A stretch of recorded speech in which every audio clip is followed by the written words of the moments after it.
So, Gen Z's favorite YouTuber, Emma Chamberlain, makes it across the pond to the very stylish and sophisticated city of Hong Kong. Emma is Vogue Hong Kong's cover girl this month. And Hong Kong is a former British territory, now very much part of mainland China. So the folks there speak English as well as Chinese, but I don't know if anyone there has actually heard of Emma Chamberlain.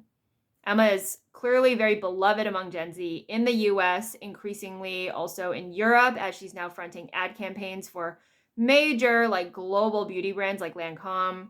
She also recently collaborated on a line of super fun, stylish, retro glasses with Warby Parker. And then, of course, there's her coffee that's sold in Whole Foods. And she just opened a cafe in a very upscale LA mall last week. All great.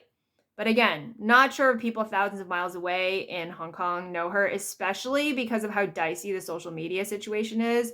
Doesn't translate very well between the US and China, as we know from the TikTok controversy, YouTube, Gmail, Instagram, Facebook, like all this stuff.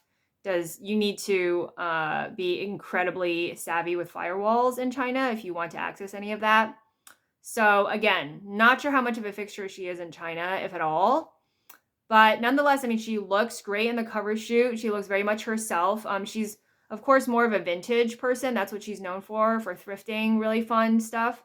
But here she's dressed almost exclusively in Prada and Prada's sister line, Miu Miu, with like a little bit of Saint Laurent thrown in, more kind of grown up stuff.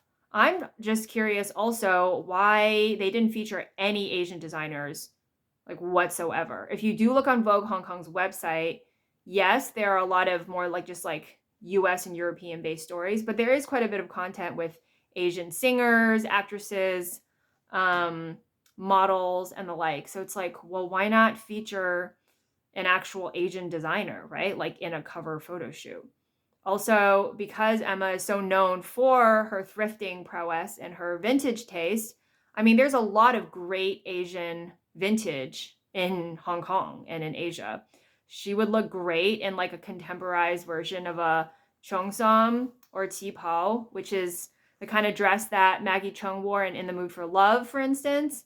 This is like a vintage 70s, 100% silk kind of camisole-like shirt that she would also look great in. The buttons are very typical of the 60s and 70s in China. These little round buttons. It's pretty dainty, way too dainty for me. I think my mom gave this to me.